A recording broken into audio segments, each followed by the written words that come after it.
Ukraine संघर्ष की शुरुआत से ही हमने डिप्लोमेसी और डायलॉग का मार्ग अपनाने की आवश्यकता पर जोर दिया है। योर एक्सेलेंसी राष्ट्रपति पुतिन, सम्मानित अतिथिगण, नमस्कार। मुझे खुशी है कि व्लादिवोस्तोक में आयोजित किया जा रहा है 7वें ईस्टर्न इकोनॉमिक फोरम में आपसे वर्चुअल रूप से जुड़ने का मौका मिला। इसी महीने व्लादिवोस्तोक में भारत के कॉन्सुलेट की स्थापना के 30 वर्ष पूरे हो रहे हैं।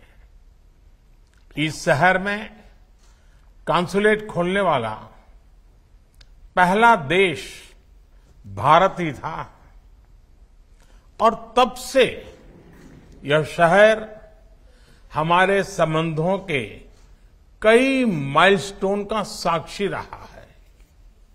फ्रेंड्स, 2015 में स्थापित किया गया यह फोरम आज रशियन फार ईस्ट के विकास में अंतर्राष्ट्रीय सहयोग का एक प्रमुख वैश्विक मंच बन गया है। इसके लिए मैं राष्ट्रपति पुतिन की दूरदर्शिता का अभिनंदन करता हूं और उन्हें बधाई भी देता हूं। 2019 में मुझे इस फोरम में रूबरू हिस्सा लेने का मौका मिला था। उस समय हमने भारत की एक्ट फॉर ईस्ट नीति की घोषणा की थी और परिणाम स्वरूप रशियन फार ईस्ट के साथ विभिन्न क्षेत्रों में भारत का सहयोग बढ़ा है। आज यह नीति भारत और रूस की special and privilege strategic partnership की एक प्रमुख स्तंभ बन गई है। फ्रेंड्स, चाहे हम इंटरनेशनल नॉर्थ साउथ कॉरिडोर की बात करें, चेन्नई व्लादिवोस्तोक मैरीटाइम कॉरिडोर की या नॉर्दर्न सी रूट की, भविष्य में कनेक्टिविटी हमारे संबंधों के विकास में महत्वपूर्ण भूमिका निभाएगी।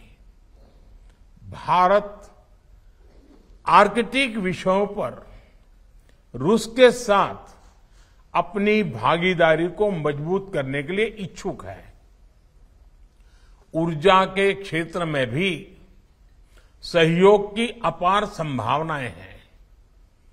ऊर्जा के साथ साथ भारत में फार्मा और डायमंड्स के क्षेत्रों में भी रशियन फार ईस्ट के महत्वपूर्ण निवेश किए हैं।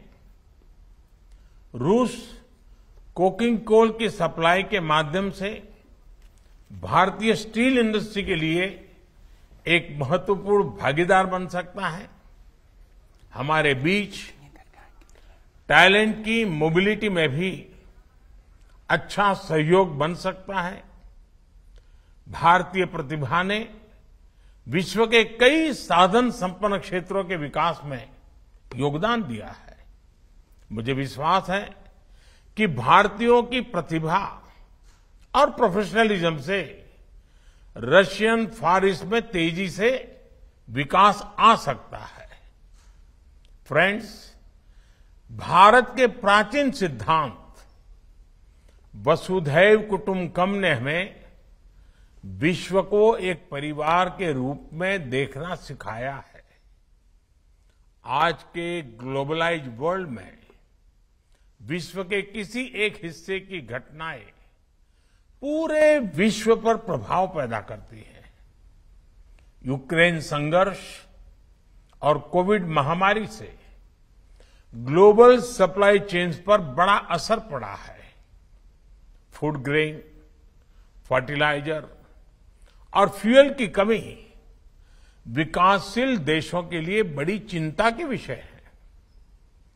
यूक्रेन संघर्ष की शुरुआत से ही हमने डिप्लोमेसी और डायलॉग का मार्ग अपनाने की आवश्यकता पर जोर दिया है।